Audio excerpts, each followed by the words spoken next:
Let me ask a question. You talked about, the need for people. Talk a little bit about finding talent. It's often hard for a startup to find talent. I mean, when you've got competitors, Google and Facebook, or J.P. Morgan Chase and Goldman Sachs looking for talent, it's often hard to find and attract them. And then when you get them delegating tasks, it is hard to trust people. We heard that. So, how do you find talent, attract the talent, train and retain the talent, and then be able to delegate and trust them? So if you could talk a bit about that. And, again, Craig, I know that at an earlier stage you might not have encountered all that, but certainly have some partners. But Lenny, can we start with you? Wow. We ask the same exact questions ourselves every day. How do we do this stuff? I don't have a good answer. It's very difficult. Probably if I had to list the challenges that we face every day, this would probably be top on the list as the most difficult. Our strategy for recruiting, we recruit from schools, we recruit from PACE. We recruit interns that sometimes turn into full-time jobs. We look for people on career websites. Sometimes we look for people something as simple as Craigslist. That's the first step. It's finding the people to call you and to apply for the job. A lot of people don't read the job descriptions and apply, when there's a clear mismatch. So first, it's the pre-screen process, getting people who have the requirements to apply. Then talking to them to make sure that they have the passion for the job, that they're excited about the job. They're not just, looking to make a few dollars and then in 2 years they're going to leave and work somewhere else. Beyond that, really testing them to make sure that they know all the things that they say they know. Because, there are studies out that say like 80% of people lie in their resumes. So we have testing in place to make sure that at the very least they meet the criteria that we have. Once they're hired, the next step is training them. And I mentioned earlier about not having good processes and procedures and not having good documentation. This is something that a lot of startups face with, because when you're building a startup, you're thinking about growth, you're thinking about getting your product to market. You're not necessarily thinking, let me document what we're doing, so once we hire someone, they know what the steps are. And a lot of times it doesn't make sense anyway, because things are so fluid, and in a startup environment, things are changing all the time. So you have to train the people to do the work. And then you start delegating the work. A lot of entrepreneurs are control freaks. They're afraid to let go. They think no one else could do the job. And there's a good chance that the people who you hire might not be as good or as smart as you are. So you have to proceed with caution to make sure they don't mess anything up. So you delegate slowly, but at the same time, empower them to make decisions and empower them to make mistakes. And then retention is a key motivator, because as the world changes, as the demographic of job candidates changes, traditional carrot and stick kind of reward models don't necessarily work. So you have to create a good work environment. You have to make it interesting and exciting. It's not always driven by money. You can't always pay someone more money than everyone else. That's going to guarantee that you're going to get that person. So you very much have to think about company culture and creating the kind of environment that facilitates people being excited and motivated to come to work every day. So like Bruce said, we're very early. We don't have that level of experience. But I can say, as a very early stage company, trying to get those first couple people that are really going to help you get to the next level is extremely, extremely hard. Probably the hardest is getting engineers.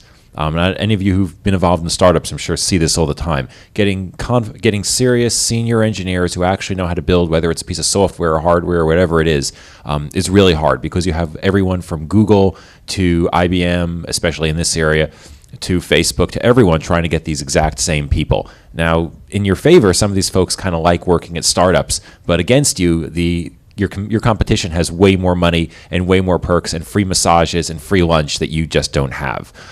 So we found that just to be incredibly hard. Getting people like marketing people, business development people is also difficult. But I feel like there, the challenge is a little bit different. There are plenty of these people floating around. Some of them even have some money and would love to get involved in a startup. But there you do run into the problem of these people are way older, or in many cases much older than you, much more senior than you, and kind of feel like they should be running the company. And I've actually had that where, I was coming very close to bringing someone on. This person asked for a frighteningly large percentage of the company, and then it was very clear this person thought they should be the CEO.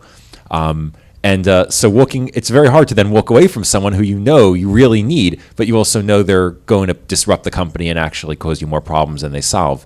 And so I don't really have a solution. Just network a lot, go to lots and lots of networking events, meet lots of people, and keep building that network, because ultimately, at least in my experience, that network is how you'll get those first couple of people that really help you get up to the next level.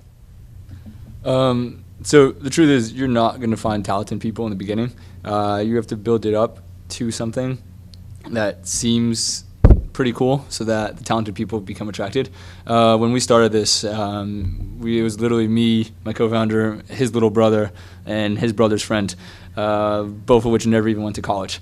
So you really have to start bare bones, and you have to be willing to, you got to get the go-getters. Anybody we've ever hired, we've never looked at resume, we've never looked at a GPA or what their test scores were. What we look for is heart and people who are go-getters and hustlers, and, that's the way we built this company, is just on the foundation of, hey, we're all young and nobody knows what we're doing here. But I think if we all work hard enough and go in the right direction and all believe in it, something's got to give. And it wasn't, getting a developer, the hardest thing. I mean, our first developer was a buddy of ours that had 2 left hands and didn't even really know how to code. Our site couldn't even handle like 30 concurrent people at one time. Then our second developer was a freelancer that we were paying like $30 an hour for, also horrible. We didn't hire a CTO until 1 year in, who's still currently our CTO now, but he left AppNexus, which is a giant advertising platform company, and he was looking to join a startup, somewhere with a cool company culture.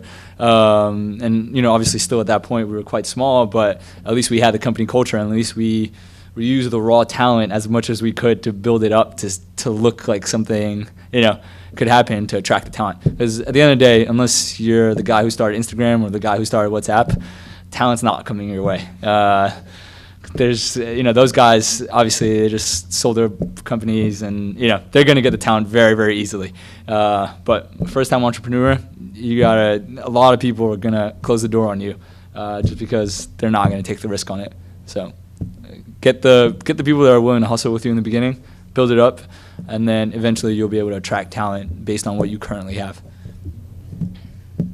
A lot of the one of the benefits for a college, again, I'm not a traditional academic and not just here to say college is the be all and end all, but one of the good, really good things about college is that network, being able to find them. There's a reason a ton of startups come out of MIT and Stanford, because you're networking with all those people, and Caltech and many others, but that's a network, and it always has been. From the term the old boys network or the Harvard old boys network, there is something very special about being able to leverage your networks in university. And PACE, don't forget, we have the Seidenberg School of Computer Science and Information System, and we have I think 130,000 living alumni, 80% of whom live within 100 miles of PACE. So leverage your networks.